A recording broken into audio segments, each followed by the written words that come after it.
Supreme court ఆక్షేపిస్తే ఇదే పెద్ద మనిషి చంద్రబాబు నాయుడు గారు అనే వ్యక్తికి ఏమాత్రమైనా కూడా దేవుడి మీద భక్తి భయము ఏమాత్రం ఉన్నా కూడా తప్పు చేసినట్టుగా కనిపిస్తూ ఉన్నా కూడా మొట్టమొదటి తాను చేయాల్సింది ప్రజలకు భక్తులకు క్షమాపణ చెప్పడం, తిరుమలలో స్వామివారిని వేడుకోవడం, తప్పు చేశాను స్వామి క్షమించండి అని చెప్పి. అవేవి కూడా చేయకపోగా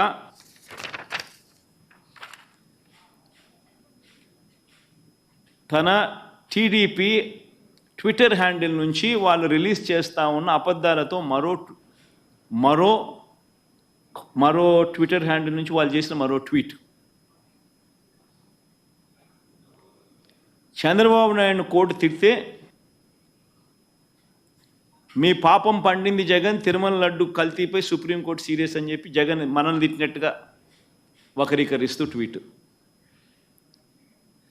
ఇంకా ఫర్దర్గా వక్రీకరణలో భాగంగా అబద్ధాల్లో భాగంగా తిరుమల లడ్డులో జంతువుల కొవ్వు కలిపిన కల్తీ వ్యవహారంపై సుప్రీం సీరియస్ కావడంతో జగన్ రెడ్డి ధర్మారెడ్డి మా బావంట, ఇది ఇంకో కొత్త అబద్ధం, మా మామ కరుణాకర్ రెడ్డి అంట, ఇది ఇంకొక పెద్ద అబద్ధం, అడ్డంగా బుక్ అయ్యారంట. అసలు ఎవరు బుక్ అయ్యారు? ఎవరిని సుప్రీంకోర్టు తిట్టింది? ఎవరి మీద సాక్ష్య ఆధారాలు కనిపిస్తూ ఉన్నాయి? నువ్వు చెప్పిన మాట ఏమిటి? నువ్వు అన్న మాటలు ఏమిటి? స్వయంగా మీరు అపాయింట్ చేసుకున్న మీ ఐఏఎస్ ఆఫీసర్ టీటీడీ ఈఓగా ఉంటూ తాను అన్న మాటలు ఏమిటి? ఎవరు తప్పు చేసినారు? ఎవరు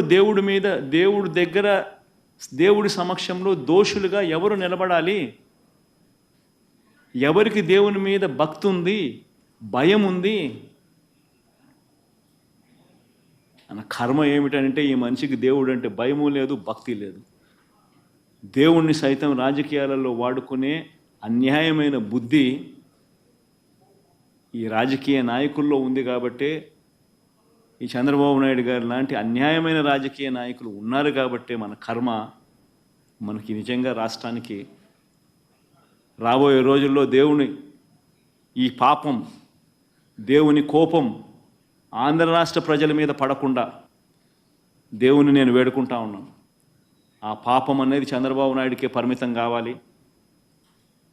చంద్రబాబు నాయుడు అబద్ధాన్ని మోస్తూ ఉన్న చంద్రబాబు నాయుడు గారి కూటమికి మాత్రమే పరిమితం కావాలి అని చెప్పి, చంద్రబాబు నాయుడు గారు అబద్ధాన్ని మోస్తూ ఉన్న, అబద్ధం అని తెలిసినా కూడా మోస్తూ ఉన్న ఆ నాయకులకే పరిమితం కావాలి అని నిజంగా దేవుణ్ణి అందరం ముక్కోవాలి, ముక్కుంటున్నాం కూడా.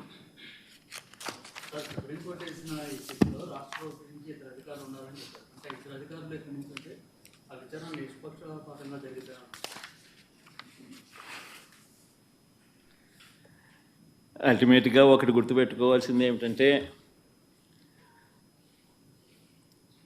ఇది వెలుగులోకి వచ్చిందంటే కూడా ఇవన్నీ కూడా వెలుగులోకి వచ్చాయంటే కూడా దేవుడే నడిపించాడు. వెంకటేశ్వర స్వామితో ఆడుకుంటా ఉన్నారు, వెంకటేశ్వర స్వామి నడిపిస్తాడు. ఇటువంటి అన్యాయాలు చేస్తూ ఉన్న వ్యక్తులకు ముట్టికాయలు వేసేది కూడా ఆయనే వేస్తాడు.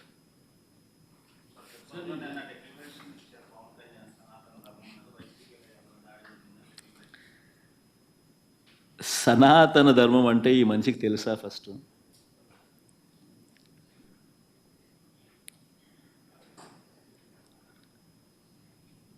సాక్షాత్తు నువ్వు ఆ కూటమిలో ఉన్నావు. సాక్షాత్తు చంద్రబాబు నాయుడు నీ కళ్ళ ఎదుటే ఈ తప్పు చేసినాడు.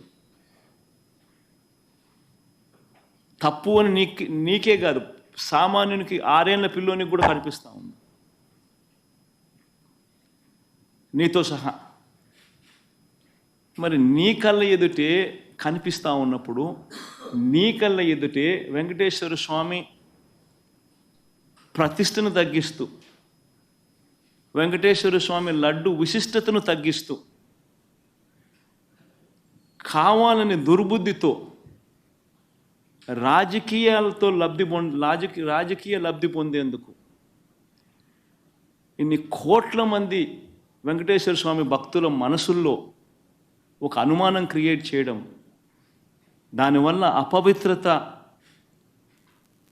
తిరుమల తిరుపతి దేవస్థానానికి, తిరుపతి లడ్డు విశిష్టతకు తగ్గిస్తూ జరిగినప్పుడు అందులో నువ్వు కూడా భాగమై, నువ్వు కూడా అది అబద్ధం అని తెలిసి, నువ్వు కూడా ఆ అబద్ధానికి రెక్కలు కట్టి, నువ్వు కూడా అదే దుష్ప్రచారాన్ని చేయడంలో నువ్వే అడుగులు ముందుకు వేస్తూ ఉన్నప్పుడు ఎక్కడ సనాతన ధర్మం గురించి నువ్వు మాట్లాడతావు? కరెక్టేనా మనం చేసేది? ఏదైనా కానీ తప్పు చేసినప్పుడు ఆ తప్పును మనం ఎత్తి చూపలేకపోతే, ఆ తప్పును గుడ్డిగా సమర్థించడం మొదలుపెడితే, అందులో దేవుని విషయంలో సనాతన ధర్మం అని చెప్పి మనం చెప్పుకోవడం ఎంత మటుకు ధర్మం?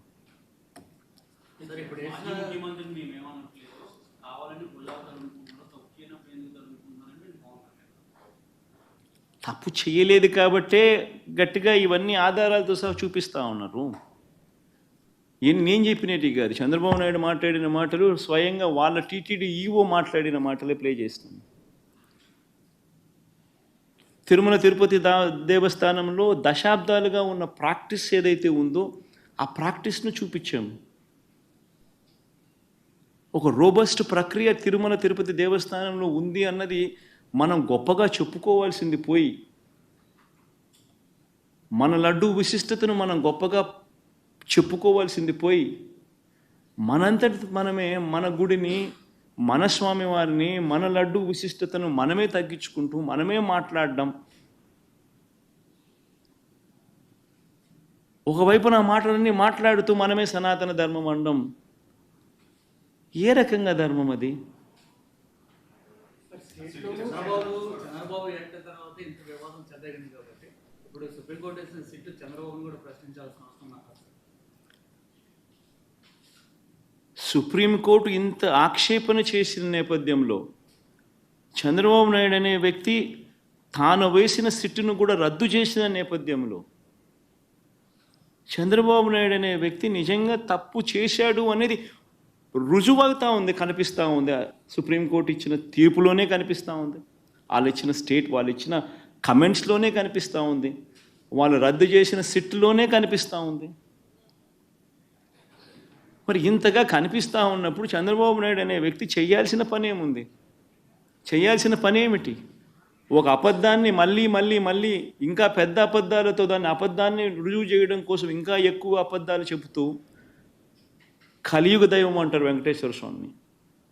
వెంకటేశ్వర స్వామి విషయంగా ఎవరైనా ఆడుకుంటే మాత్రం మామూలుగా ఉండదు.